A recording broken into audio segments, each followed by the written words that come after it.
Ladies and gentlemen, let me share with you an important truth that many of us overlook in our pursuit of success, service, and fulfillment. The Bible tells us to love our neighbors as ourselves. But here's the reality. You cannot love others. You cannot serve others. You cannot lead others if you are not first taking care of yourself. Too many of us live under the mistaken belief that self-care is selfish, that in giving to others we must neglect ourselves. But hear me clearly. God created you with a purpose, and that purpose starts with you. How can you fulfill God's calling for your life if you are running on empty? How can you serve others with strength and grace if you have not cared for the vessel that God has entrusted to you? In the scriptures, God gives us clear instruction about the importance of our own well-being. It's not just a matter of physical health, it's emotional, spiritual, and mental well-being. You cannot effectively serve others in a weakened state, physically or spiritually. Jesus himself said, "Come unto me, all ye that labor and are heavy laden, and I will give you rest." Self-care is one of the most misunderstood concepts in today's society. Many people feel that to focus on their own well-being is selfish, as though putting yourself first goes against the very nature of selflessness and service to others. But I want you to understand this fundamental truth. Self-care is not selfish. It is necessary. In fact, it is the foundation upon which you can live a life of purpose, impact, and true service to others. Too often we give and give to others, believing that we must constantly sacrifice ourselves in the process. But the truth is, you cannot truly give from an empty vessel. When we think of self-care, we tend to only think of it in terms of physical needs, like getting enough sleep or eating nutritious food. While these are indeed vital, self-care extends far beyond the physical. It is a holistic approach to preserving and nurturing your body, mind, and spirit.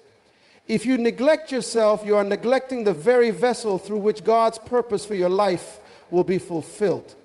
How can you serve others effectively if you are mentally, physically, or emotionally drained?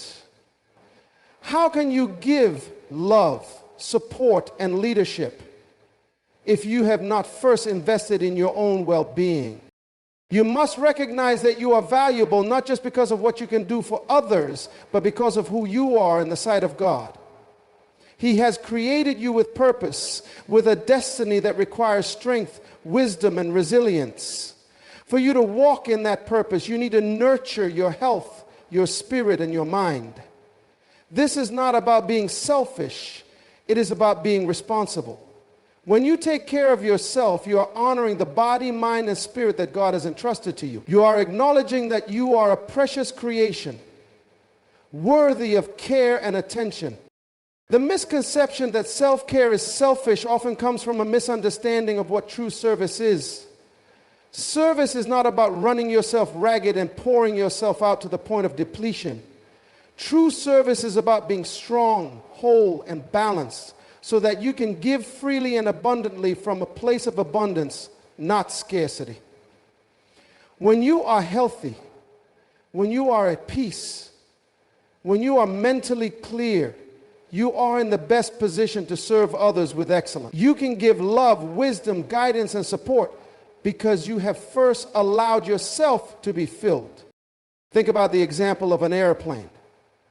Before the flight attendants instruct you to help others in an emergency, they always tell you to put on your own oxygen mask first. Why? Because if you do not take care of yourself, you will not be able to assist anyone else. This same principle applies to life. If you do not take care of your own well-being, how can you expect to serve others in a meaningful and effective way? Your ability to give is directly linked to your ability to replenish and restore yourself. Self-care is also about honoring your limits. God did not design you to be an endless source of energy without the need for restoration. We see throughout Scripture that even Jesus took time to retreat and refresh. He withdrew from the crowds to pray, to rest, and to recharge. If Jesus, the Son of God, understood the importance of rest and renewal, how much more should we, his followers, recognize the need for self-care in our lives. Furthermore, self-care is an act of stewardship. The Bible tells us that our bodies are temples of the Holy Spirit. This means that how we treat our bodies matters to God. When we neglect our physical health, when we overextend ourselves emotionally, when we fail to care for our mental and spiritual well-being, we are not being good stewards of the gifts God has given us. Taking care of yourself is a way of honoring God's design for your life. It is a way of saying, I understand that I have a purpose in this world, and I must take care of the vessel through which that purpose will be fulfilled. Let me also add that self-care is not about perfection. It's not about achieving some ideal standard of health or productivity. It's about being intentional with your time, your energy, and your resources so that you are able to live a life of balance and fulfillment. Self-care is about making time for rest, for reflection, for nourishing your soul, for doing the things that renew your spirit. It's about choosing to prioritize your well-being, even in the midst of a busy, demanding life. When you make self-care a priority, you are not being selfish. You are being wise. You are being faithful to your calling, and you are being obedient to God's design for your life. When you take care of yourself, you are setting yourself up to live a life that honors God and serves others. You are positioning yourself to be the person God created you to be, fully equipped to fulfill your purpose in this world. And in doing so, you will find that you are better able to serve, lead, and love those around you. Self-care is not just a luxury, it is a necessity, and it is an essential part of living a life that reflects God's will for you. Rest is often misunderstood in a world that glorifies productivity and constant action. There is a prevailing belief that to be successful, one must always be on the move, always working, always striving. But let me share this profound truth with you. Rest is not a sign of weakness. It is a sign of wisdom and alignment with God's divine order. When we rest, we acknowledge that we are not in control of everything and that we need renewal, restoration, and strength to carry out the work that God has called us to do. Rest is deeply embedded in the foundation of creation. When God created the heavens and the earth, He worked for 6 days, and on the seventh day He rested. This wasn't because God was tired, but because He was establishing a pattern for us to follow. He was showing us that rest is an essential part of the cycle of life. It is in the rhythm of work and rest that we find balance, strength, and clarity. When God rested, He was not abandoning His work. He was acknowledging that rest is necessary to continue the work He had set out to do. It is a model for us to follow. We must learn to rest, not because we are tired, but because rest is part of our divine design. You see, rest is not just physical. It is emotional, spiritual, and mental. We often focus so much on the outward actions that we fail to recognize the inner exhaustion we are experiencing. We push ourselves until we are drained and then wonder why we feel disconnected, discouraged, and depleted. But the truth is, without adequate rest, all areas of our life begin to suffer. We lose clarity of thought. We lose joy in our work, and we lose the strength needed to fulfill our purpose. Rest is not just about sleep. It's about taking the time to refresh every aspect of your being. When we fail to rest, we ignore a critical aspect of our humanity. We are not machines. We are created with limits. We have a need for rejuvenation, for spiritual renewal, and for reflection. Rest allows us to reconnect with God, to hear His voice clearly, and to receive the strength we need to continue our journey. Just as we care for our physical health by eating and exercising, we must also care for our spiritual health through moments of quiet, reflection, and renewal. Without rest, our spirits become weary, our minds become clouded, and our bodies become fatigued. There's a reason why the Bible encourages us to take time to rest. Jesus Himself took moments to withdraw from the crowds, to pray, to rest, and to reconnect with His Father. He demonstrated that rest is not only important but necessary.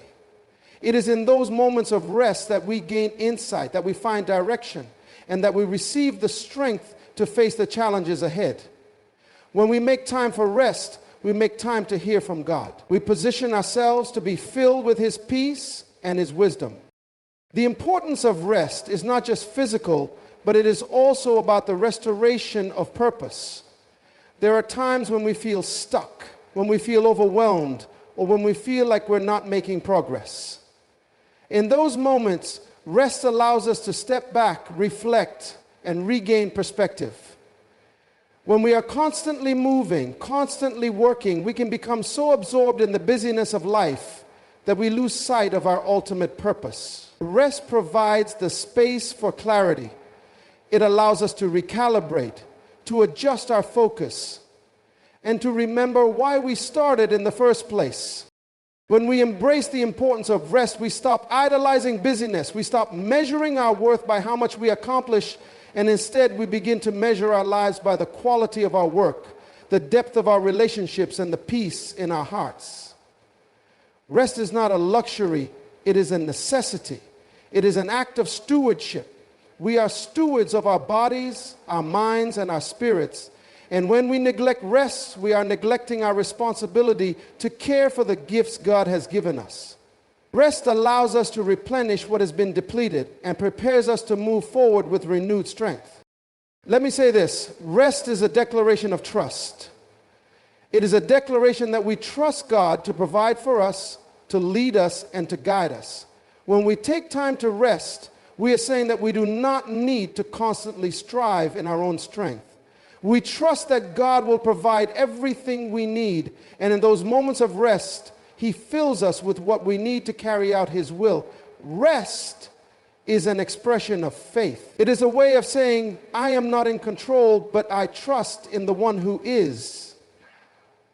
When we rest, we acknowledge that God is in charge, and we take time to align ourselves with His divine purpose. The concept of divine order is one of the most profound truths we can understand as we walk through life. It is the realization that God has established an intentional and perfect sequence of events and principles that guide the way we should live and function in this world. Divine order is the understanding that there is a structure, a hierarchy, and a rhythm to life that we must align ourselves with in order to live in harmony with God's will. It's not just a series of random events or happenstance. It is a purposeful design that has been set in motion by the Creator Himself. God's divine order is evident from the very beginning of creation. When God spoke the universe into existence, He established a perfect order in which everything operates. He separated the light from the darkness, the waters from the land, and the day from the night. Each created thing has its purpose and role within the greater plan. There is no chaos in God's design. Everything was created with a specific function and intention. It is this divine order that we must understand and follow if we are to walk in the fullness of our purpose. Divine order also means recognizing the hierarchy that God has put in place. It is understanding the proper order of priorities in our lives. First, God. He must always be the center of our lives, the foundation upon which everything else is built. When God is first, everything else falls into its proper place. When God is first, our relationships, our work, our finances, our health, and our purpose align with His will. We are not meant to live in a way that puts anything above God. He is the source of all wisdom, power, and strength. And when we recognize that, we position ourselves to receive all that He has for us. Second, after God comes our own well-being. It may seem counterintuitive in a world that often encourages us to put others first. But the truth is, if we do not take care of ourselves, we are not able to fulfill God's plan for our lives. Our physical health, our mental clarity, and our emotional well-being are vital to walking in God's purpose.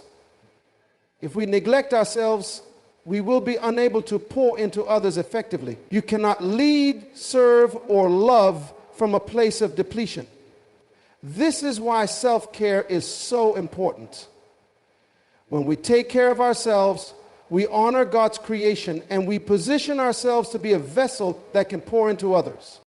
Third, after God and ourselves comes our relationships with others. We are created to be in community with one another, to love, serve, and support each other. The Bible speaks of the importance of loving our neighbors as ourselves. We must live in harmony with those around us, building relationships based on trust, respect, and love. But this must be done in the right order. If we place others above God or ourselves, we become unbalanced, and our relationships will suffer. We must always remember that divine order begins with God and then flows to those closest to us. Our relationships should never take the place of God or our own health. Divine order also speaks to the proper way in which we engage with our purpose. There is a time for work, a time for rest, and a time for growth. Everything has its season. If we are constantly working without rest, or if we are not fully invested in the work that God has called us to, we disrupt the flow of divine order. We must learn to recognize the seasons in our lives and act accordingly. The right thing at the wrong time will always bring frustration. But when we walk in God's timing, when we align ourselves with His purposes, we experience peace and fulfillment. When we understand divine order, we also understand that everything we do must flow from the source of God. He is the ultimate authority, and His wisdom must guide every decision we make. Divine order means not just knowing that God is first, but actively seeking His direction in every area of our lives. When we submit ourselves to His will, we are not living in a way that brings chaos or confusion, but living in a way that brings peace, clarity, and success. We must also understand that divine order is not something that can be forced or rushed. It is something that we must align ourselves with, patiently waiting for God's perfect timing. In our fast-paced world, it can be tempting to try and speed up the process, to force things to happen on our own, but when we do that, we often create disorder. Divine order requires trust, patience, and submission to God's timing. It requires us to surrender our plans and our desires to His greater plan, knowing that He knows the best way for us to fulfill our purpose. When we align ourselves with divine order, we are aligning ourselves with the will of God. We are walking in harmony with the Creator of the universe. And when we do that, everything in our lives falls into place. There is no need to strive or force our way through life. We simply trust in God's perfect timing, and we allow His order to guide every step we take. It is in divine order that we find peace, fulfillment, and the ability to walk confidently in our purpose. One of the most profound and essential truths we must understand in our journey through life is the reality that you cannot pour from an empty cup.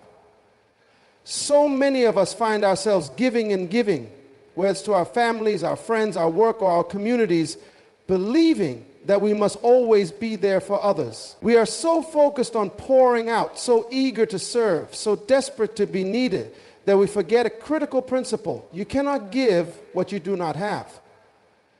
If you do not take time to refill your cup, you will eventually find yourself empty, unable to give anything of value to those who depend on you.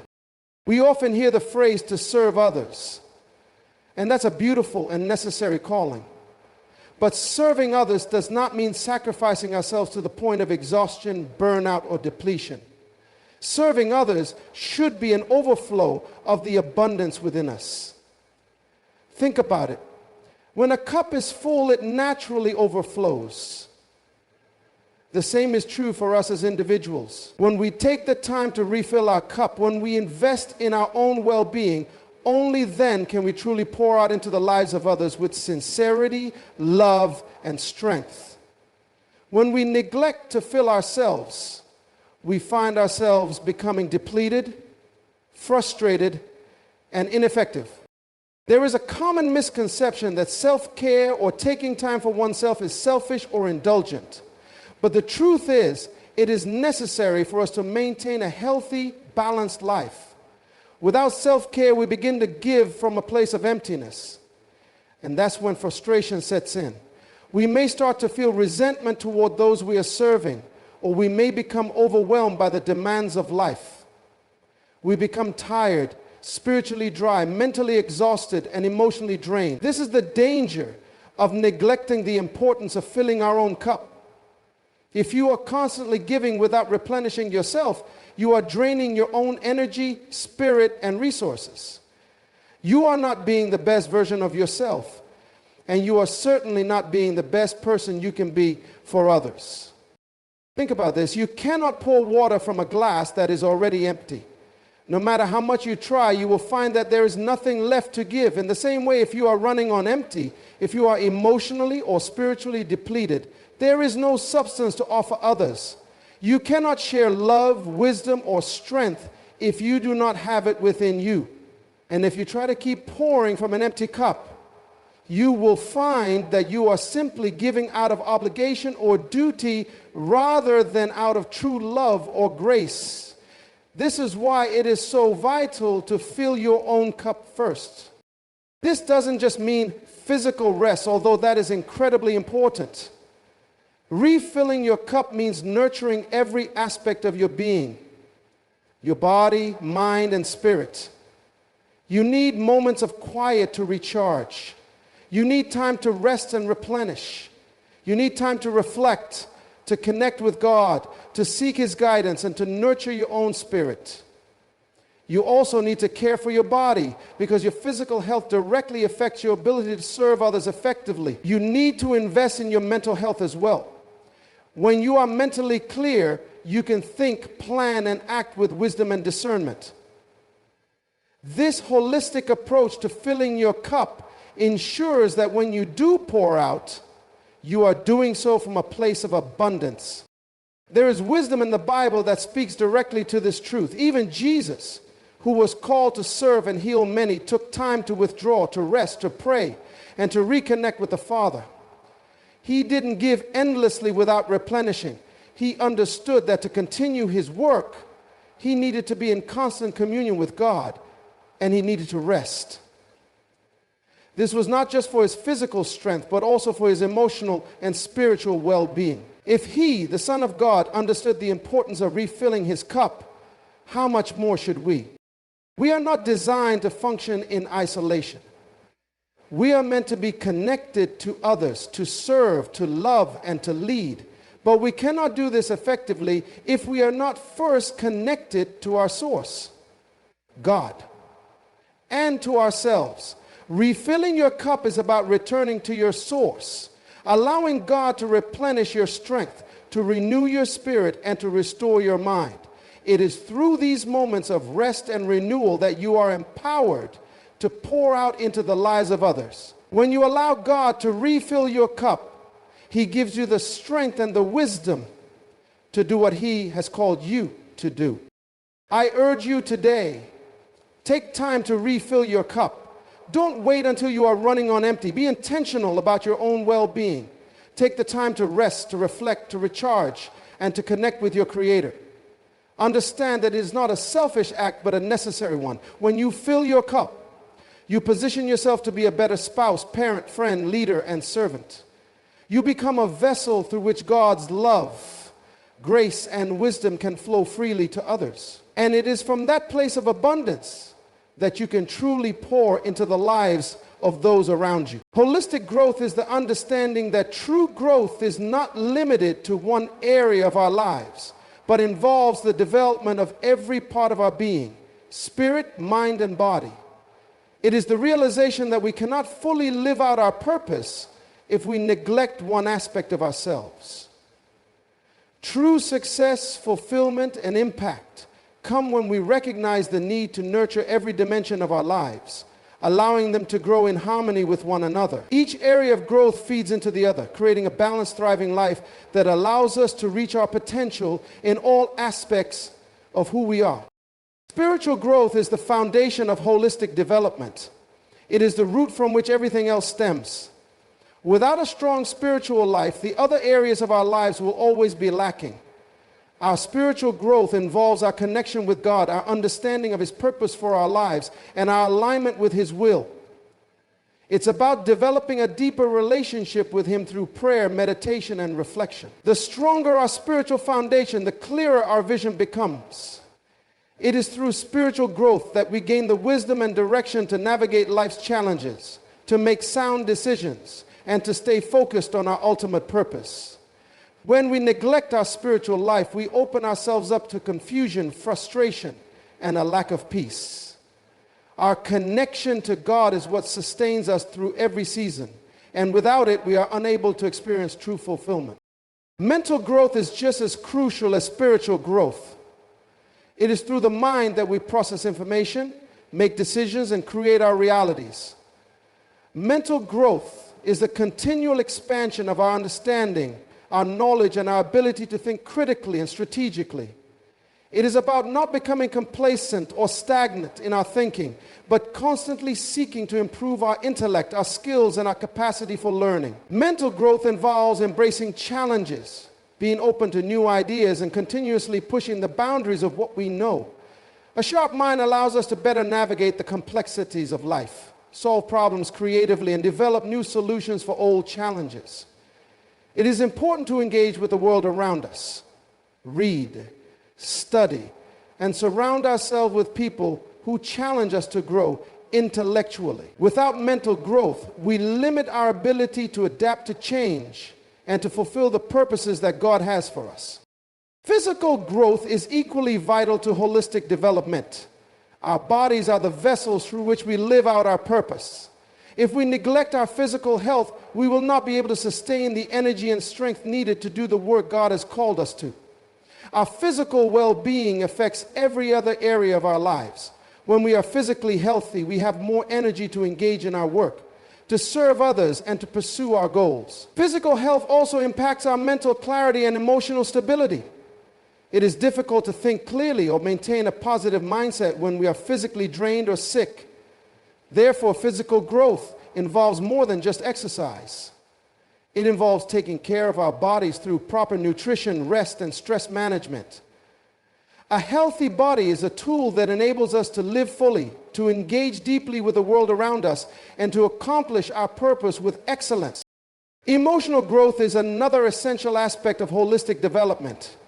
Our emotional health determines how we respond to the world around us, how we interact with others, and how we handle the challenges that life throws at us. Emotional growth is about developing self-awareness, emotional intelligence, and resilience. It's about learning to manage our emotions rather than being controlled by them. Emotional growth involves understanding ourselves, acknowledging our feelings, and learning how to process them in a healthy way. It is also about developing empathy, learning to understand the emotions of others, and building strong, healthy relationships.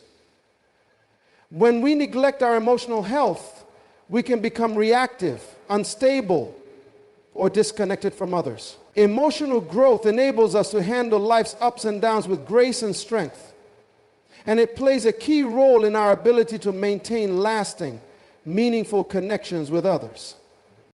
Finally, relational growth is the area of growth that affects how we engage with the world. It involves building and nurturing relationships with others, family, friends, colleagues, and community. Our relational growth is tied to our ability to communicate effectively, to show love and care, and to contribute to the lives of those around us. Healthy relationships are an essential part of holistic growth because they provide the support, encouragement, and accountability that we need to grow in all other areas. Without strong relationships, we can become isolated, discouraged, or distracted from our true purpose. Relational growth is about learning how to love unconditionally, how to forgive, and how to be a positive influence on those around us. The people we surround ourselves with either propel us forward or hold us back. Therefore, investing in healthy relationships is crucial to living a balanced, purposeful life. Holistic growth is the continuous process of nurturing all these areas of our lives in a balanced way. It's about understanding that we cannot neglect one aspect without negatively affecting the others. It's about taking intentional steps to grow spiritually, mentally, physically, emotionally, and relationally. Holistic growth is a lifetime pursuit, not something we achieve once and for all. It requires daily attention, discipline, and a willingness to embrace change. But when we commit to holistic growth, we position ourselves to live the full, abundant life that God has designed for us. We become stronger, wiser, and more effective in our purpose, and we are better equipped to serve the world and fulfill the calling God has placed on our lives. Honoring God's creation is not simply a matter of acknowledging the beauty and magnificence of the world around us. It is a deep personal responsibility that we must embrace, understanding that everything we see, everything that lives, and everything that breathes is the handiwork of our Creator. When we honor God's creation, we are recognizing His sovereignty and His wisdom in the way He has designed everything, from the smallest detail to the grandest masterpiece. It's about living in a way that reflects His glory and aligns with His purpose for us as stewards of His world. To honor God's creation is to treat the earth, ourselves, and all life within it with the respect and care they deserve. We often take the beauty of creation for granted as we become consumed with the busyness of life, the pursuit of personal success, and the challenges that surround us. But in taking this world for granted, we are dishonoring the very Creator who spoke it into existence. God's creation is a reflection of His glory and His character. It speaks to His creativity, His order, and His purpose.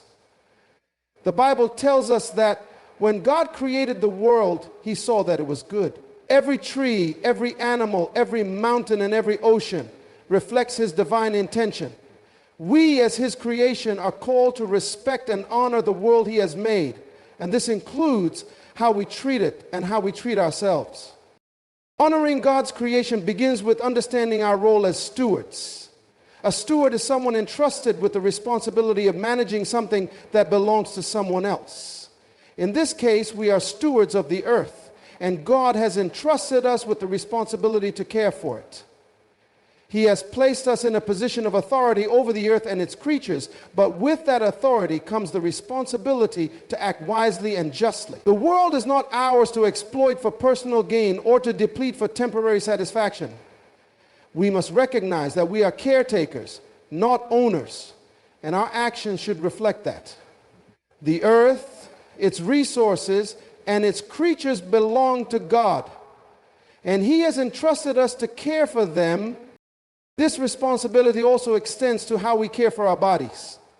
Our bodies are part of God's creation, and they are temples in which His Spirit resides. Honoring God's creation means honoring our own physical bodies. This involves taking care of our health, nurturing our bodies with good food, exercise, and rest, and avoiding actions that harm or degrade our bodies. It means living in such a way that we are able to fulfill the purpose God has for our lives. When we neglect our physical health, we dishonor the Creator who made us fearfully and wonderfully. Our bodies are not ours to abuse, but rather gifts from God to be used in His service. We are called to care for them so that we can serve Him with strength, vitality, and purpose. Our relationships with others are also part of honoring God's creation. Every person we encounter is made in the image of God, and when we honor one another, we honor God's work in each of us. We are called to love our neighbors as ourselves, to treat others with dignity, respect, and kindness. Honoring God's creation means recognizing the inherent value of every human being, regardless of their race, background, or status. We must seek to build others up, to encourage, to support, and to serve. In doing so, we honor the God who created them. When we hurt, degrade, or disrespect others, we are dishonoring God's image in them. The way we treat others reflects our understanding of God's love and His command to love one another as He has loved us. In addition to honoring those around us, we are also called to honor the environment in which we live. The earth, with all its resources, is a gift from God, and it is our responsibility to care for it. This includes taking steps to preserve and protect the natural world, whether it is through reducing waste, conserving water, protecting wildlife, or minimizing pollution. The earth is not an endless resource, it is finite. And if we continue to exploit it without regard for its well-being, we will be left with a depleted and damaged environment. We must recognize the importance of sustainable practices, of being mindful of how our actions impact the planet, and of working to restore what has been harmed. By caring for the earth, we are honoring the Creator who entrusted us with it. Honoring God's creation is not a passive act. It requires intentionality. It requires us to take a step back and reflect on the ways in which we are living and to ask ourselves if our actions align with God's purpose for us as stewards. Are we living in harmony with the world He created, or are we acting in ways that cause harm? Are we caring for our bodies, our relationships, and the environment? Or are we neglecting these responsibilities? Honoring God's creation is not just about admiring the beauty of nature or appreciating the intricacies of life.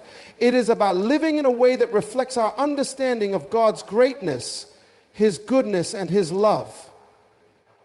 It is about living with a deep respect for the Creator and for the work He has done in making the world and everything in it. When we honor God's creation, we also honor the Creator Himself. We recognize that the world is not an accident, but a purposeful and intentional design. Each part of creation, from the smallest atom to the vastness of the universe, has been carefully crafted to reflect God's glory. By living in a way that respects and nurtures His creation, we are acknowledging the wisdom, power, and love of the Creator. This is the ultimate act of worship. To honor God in everything we do, in how we care for ourselves, for others, and for the world He has entrusted to us.